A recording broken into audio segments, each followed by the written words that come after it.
E se a gente for falar em doenças cardiovasculares mais comuns entre os homens, a gente começa com qual delas? Olha, infarto, AVC ou derrame, entendeu? A gente tem que lembrar que as doenças cardiovasculares como um todo, elas são muito mais comuns nos homens. As mulheres só têm a mesma chance de ter uma doença cardiovascular que o homem quando ela está depois do período de menopausa, entendeu? Isso aí já na quinta década de vida, na quarta década de vida. Então, você não ouve rotineiramente, né, falar de mulheres infartando com 30 anos, com 40 anos, mas homens a gente ouve, na nossa cidade a gente já tem vários casos.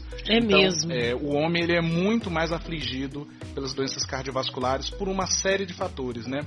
A questão do estresse, a questão dos hábitos de vida, digamos, negativos, né? O homem ele é muito mais, digamos assim, propenso a ser tabagista, a ser um etilista, o sedentarismo, isso está, digamos, se equiparando, mas assim, o homem ele tem uma dificuldade muito maior de adquirir esses hábitos de vida mais saudáveis. Isso tudo faz com que ele tenha uma chance muito maior de ter doenças cardiovasculares, principalmente infarto, principalmente o AVC, o derrame. Como é que faz pra gente saber que uma pessoa, pode ser homem ou mulher, mas né, pode estar tendo um ataque cardíaco? Quais são os sintomas visíveis que a gente que está por perto pode identificar? Em casa, na fila do banco, onde a gente estiver? Olha, varia muito os sintomas. Então, por exemplo, como a gente sempre fala, né? Qualquer dor do queixo ao umbigo, a pessoa tem que investigar. Não é uma coisa para ficar em casa, esperando, entendeu? Pode ser que seja uma gastrite, pode ser que seja uma dor de origem gastrointestinal, pode ser que seja uma dor ortopédica, pode ser tudo isso. Mas você tem que passar no médico para você ter esse diagnóstico, porque pode ser uma dor de origem cardíaca, e se for uma dor de origem cardíaca, você ficar em casa, você está diminuindo sua chance de sobreviver. Então, se você estiver perto de algum parente, de algum amigo, que esteja se queixando, eu sinto uma dor estranha, uma dor no tórax, uma dor na boca do estômago, uma dor esquisita, isso já está já uma semana, você tem que orientar essa pessoa, procure seu médico, entendeu? Não é normal ficar sentindo dor. Principalmente se for uma dor que você sinta quando você vai subir um lance de escadas, quando você vai fazer um esforço físico maior. Toda vez que eu vou fazer isso eu sinto uma dor. E eu vou ficar em casa que isso vai passar naturalmente. Oriente essa pessoa que não é desse jeito que funciona. Ela tem que procurar uma avaliação médica para descartar realmente causas cardiovasculares.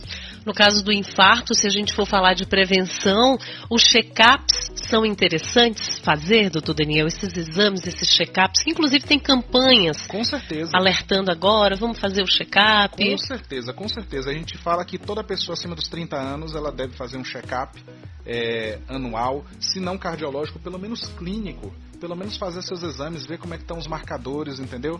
Como é que está o colesterol, como é que está a glicemia, se você está com colesterol bom alto, ruim, baixo, como é que está seu triglicerídeo. Isso é muito importante de ser feito anualmente e também é muito importante que as pessoas se conscientizem de que realmente a melhor coisa a fazer é evitar a doença. Como é que você evita a doença? Tendo hábitos de vida mais saudáveis. Verdade. Se a gente for falar desses hábitos de vida mais saudável, você já até falou alguns aí, o que entra nessa lista? Alimentação saudável, aí tem exercício físico, exercício físico, hoje mesmo eu estava na consulta, é muito interessante. As pessoas acham que por elas fazerem atividade física, o que é atividade física? Você no seu trabalho, você está aqui na rádio, não sei se os ouvintes conhecem, mas tem uma escada e as pessoas estão subindo e descendo a escada. Então assim, a pessoa chega no consultório, não doutor, mas no meu trabalho tem uma escada. Ou então, doutor, eu trabalho no agronegócio, eu fico andando de um lado para o outro. Então ele acha que ali já é uma atividade física. Ele acha que isso é um exercício físico. Isso é uma atividade física, mas o que eu quero que as pessoas façam é exercício físico. O que é o exercício físico? É algo que tem, digamos, uma rotina, né? Você cria um hábito de fazer uma atividade física. Se vestir adequadamente. Claro, colocar roupas leves, né? Colocar um tênis. Se você gosta de caminhar, vai caminhar, fazer os seus 150 minutos de caminhada semanal. Se você já prefere uma bicicleta, fazer o mesmo tempo de bicicleta. Se você gosta de natação, fazer isso. Mas é um exercício físico. Você não é toda hora interrompido para atender o celular.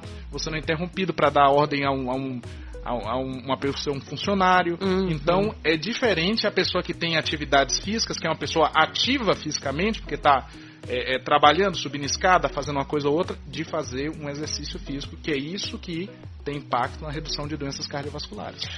Muito bem, as pessoas estão conversando com a gente aqui, estão pedindo que você falasse um pouquinho dos sintomas da arritmia cardíaca. E por que ela se manifesta? Tem alguma coisa a ver com pressão alta, a questão da arritmia? Uma arritmia cardíaca muito comum, que é a fibrilação atrial, ela tem sim a ver com pressão alta. Eu vou explicar como. As arritmias cardíacas, como eu já falei, a gente tem as arritmias cardíacas que lentificam o coração e que aceleram o coração. Bradiarritmias e taquiarritmias.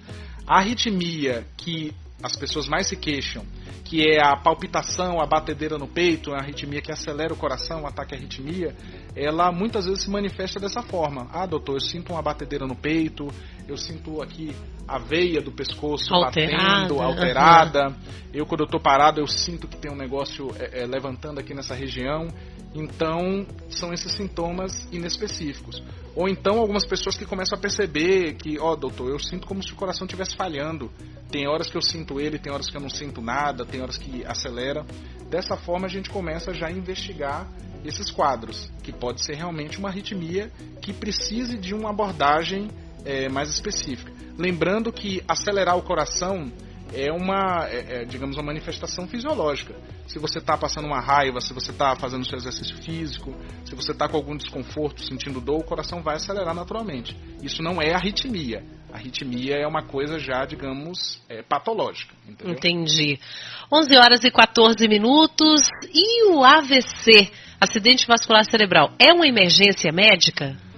É uma emergência médica. É importante, da mesma forma que o infarto, que se você nota uma pessoa se queixando de dores, se queixando de, por exemplo, uma dispneia súbita... O que é dispneia? Uma falta de ar súbita. Sim. Que você oriente essa pessoa que procure o médico. Da mesma forma, se você tem uma pessoa que de uma hora para outra, subitamente, tem uma queda de uma parte do rosto, ela não consegue mais fazer aquele sorriso completo, a boca parece que está caída. Sim, de uma hora para outra, ela começa a não ter força no braço ou numa perna, uma parte do corpo está perdendo a força, está paralisada. Ou de uma hora para outra ela não consegue mais falar, entendeu? Ela começa a falar as coisas trocadas ou não consegue falar. Isso são sinais de que ela pode estar apresentando um AVC. Isso acontece de uma hora para outra, sim? Por exemplo, a pessoa está ali de repente... Sim. Na maioria das vezes os sintomas são súbitos, entendeu? A pessoa, uma hora está bem, na outra hora começa a manifestar esses sintomas. Claro que, volto a falar, essa pessoa, na maioria das vezes, tem uma série de fatores de risco. É uma pessoa com pressão alta, que não trata, ou que nem sabe que tem pressão alta. É uma pessoa que já está há anos já com dislipidemia e que também não toma conhecimento disso. É uma pessoa que muitas vezes é tabagista, fuma, entendeu? Há meses, anos. Então, vem acumulando esses fatores de risco e, de repente, ela tem esse tipo de sintoma. Quando isso acontece, se você está presenciando isso, é importante que essa pessoa seja atendida rapidamente, seja levada numa emergência, ou seja chamado o SAMU para prestar o socorro e realmente fazer, descartar esse diagnóstico ou confirmar e já fazer o tratamento. Quanto antes, melhor. Quanto antes, melhor. Doenças cardiovasculares são doenças que necessitam, digamos, ser diagnosticadas e tratadas o mais rápido possível. Porque das duas, uma. Se é um infarto, a cada momento que você não faz o tratamento do infarto, aquela artéria está fechada e o coração não está recebendo sangue, aquele músculo cardíaco vai morrendo. O coração vai morrendo. A cada minuto, a cada hora que a pessoa fica sentindo aquela dor e não procura um auxílio médico, ela está perdendo uma parte do coração. E do AVC é a mesma coisa. A cada minuto, a cada hora que ela fica com esses sintomas e não é levada para uma emergência, não faz o tratamento, uma parte do cérebro pode estar morrendo. E são sequelas para o resto da vida. Agora isso acontece rápido, porque a gente escuta falar assim, fulano morreu, fulano deu um AVC e morreu, deu um infarto e morreu.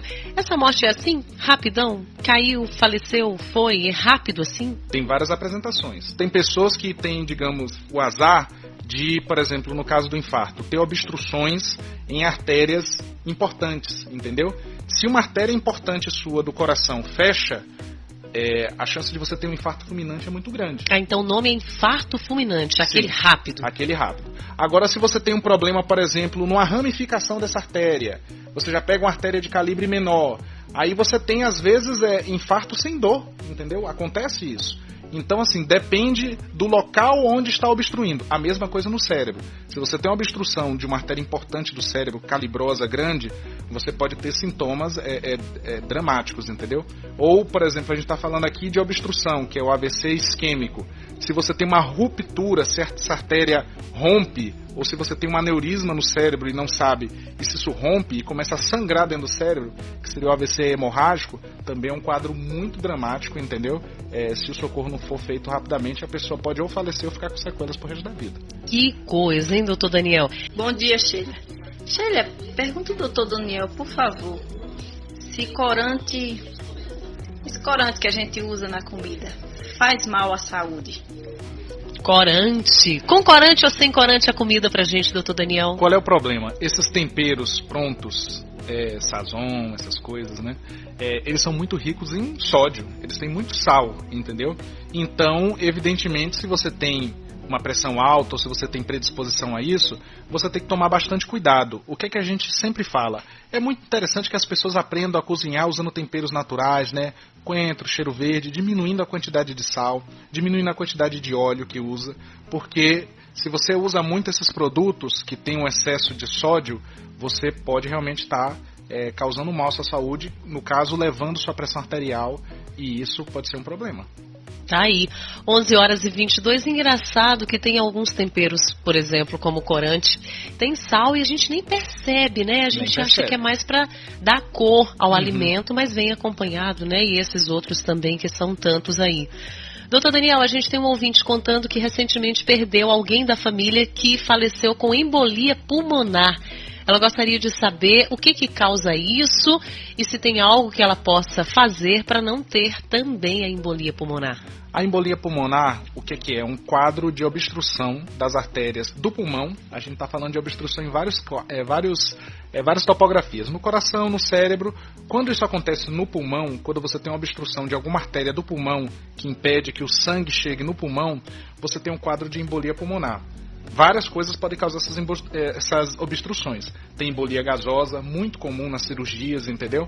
De ar entrar na artéria e causar essa obstrução. Gordurosa também, quando a pessoa tem uma fratura, por exemplo, na perna e um pedaço de gordura entra na corrente sanguínea e obstrui também. E tem embolia causada por trombose. Talvez seja o caso do conhecido da ouvinte, que, por exemplo, como acontece muito na nossa prática, quando a pessoa tem trombo nos membros inferiores, entendeu? Tem trombose de membros inferiores, a perna incha, aquela coisa toda. Aquele trombo que está naquele vaso no membro inferior, ele pode migrar até o pulmão e causar uma trombose pulmonar. É um quadro realmente muito grave, também é uma emergência, né? Cardiovascular.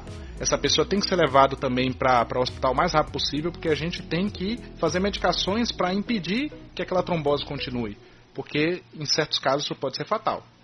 Olha aí, 11h23. Bom dia, Sheila. Bom dia, doutor.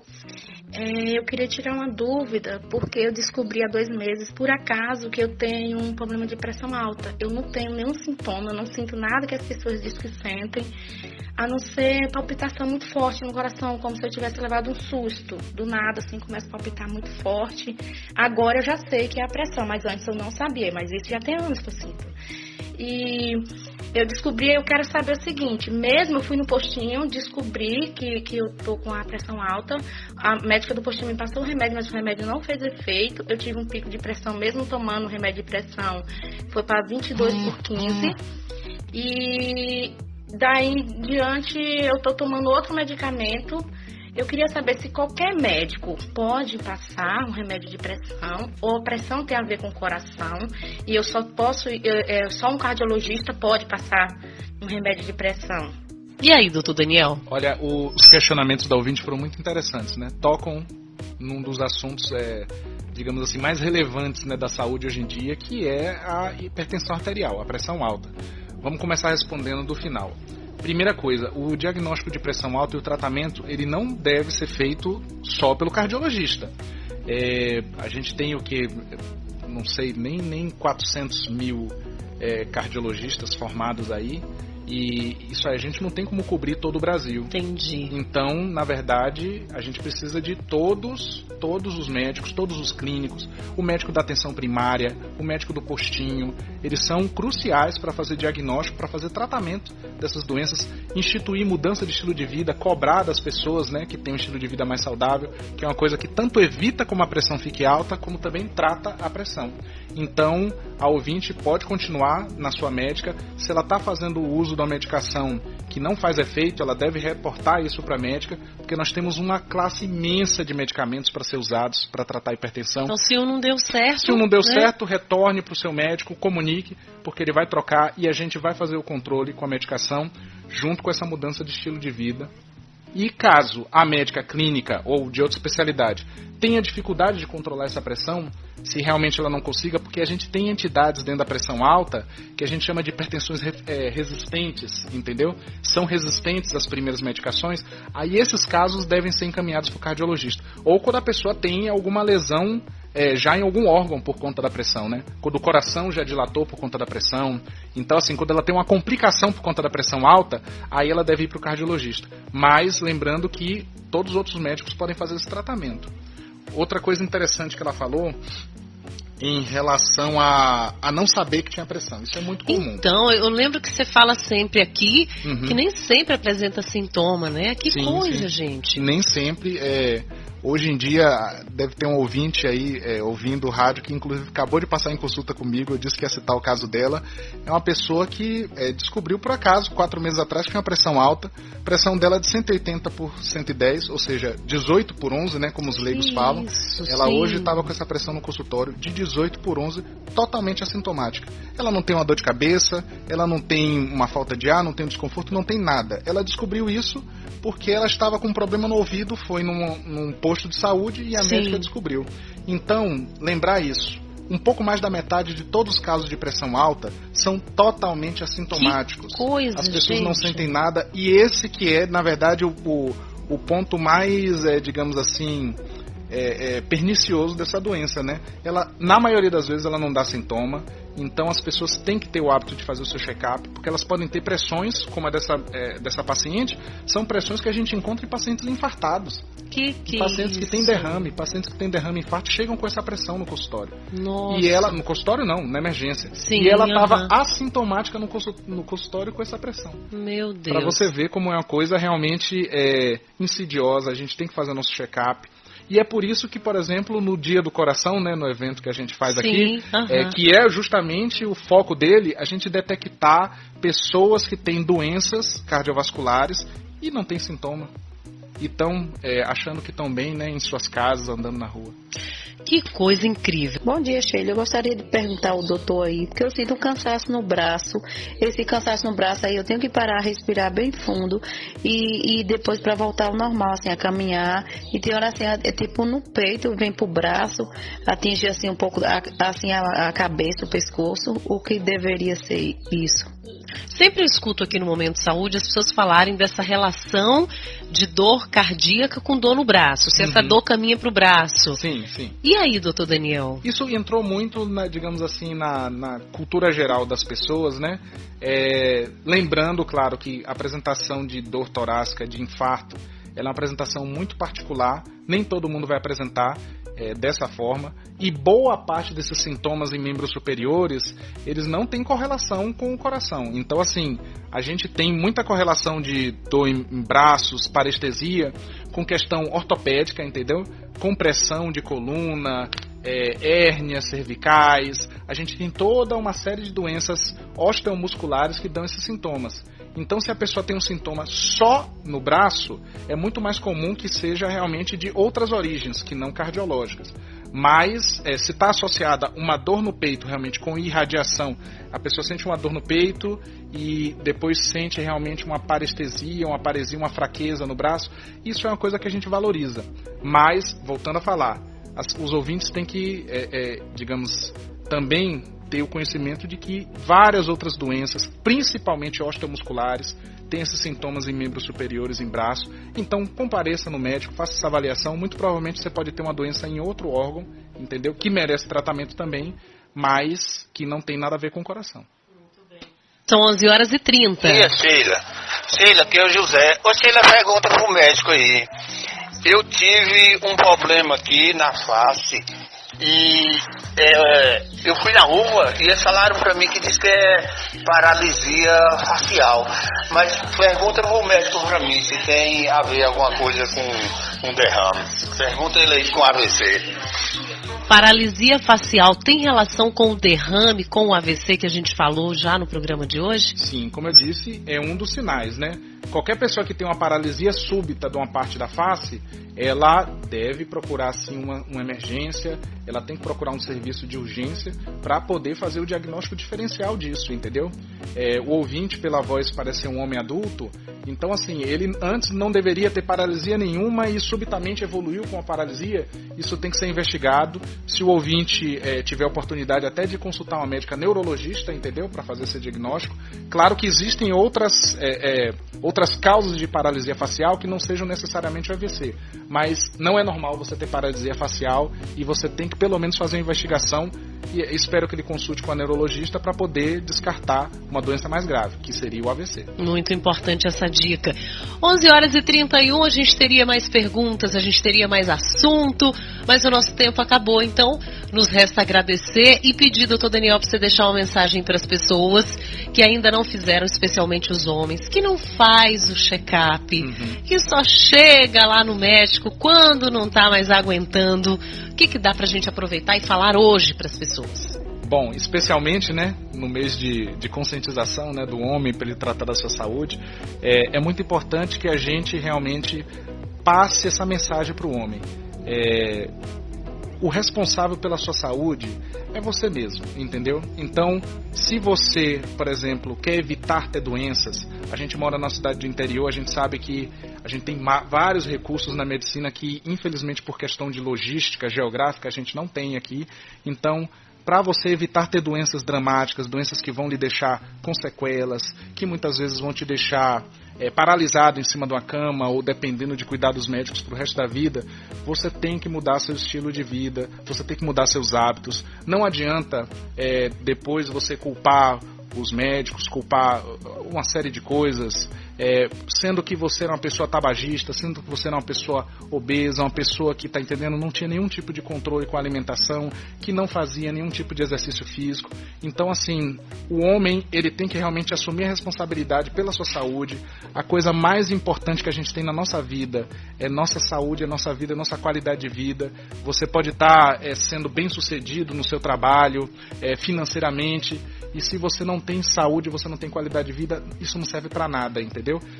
Depois que você perde sua saúde, não existe dinheiro que vai recuperar ela por você. Então, realmente, a gente tem uma série, acho que o ouvinte até falou a questão de dificuldade, de conseguir ser avaliado por médicos, a gente tem essa dificuldade, mas a gente tem que assumir a questão de prevenção de doença. Isso aí não tem dificuldade, entendeu? Você fazer um exercício físico, diminuir um pouco o seu horário de trabalho para poder fazer um exercício físico é uma coisa que depende só da gente. A gente mudar nossa alimentação depende só da gente. Parar de fumar é uma dependência química, mas o primeiro passo, que é realmente a vontade de parar, a força de vontade, depende só da gente. Esse é o recado que eu queria passar para todos os homens, entendeu? Para a gente realmente procurar não ir ao médico para tratar uma doença, mas realmente procurar ter saúde, ter qualidade de vida. Falou e disse, eu assino embaixo em tudo que o Dr. Daniel Lago falou. Obrigada pela sua presença, boa semana, até o próximo encontro. Até o próximo encontro.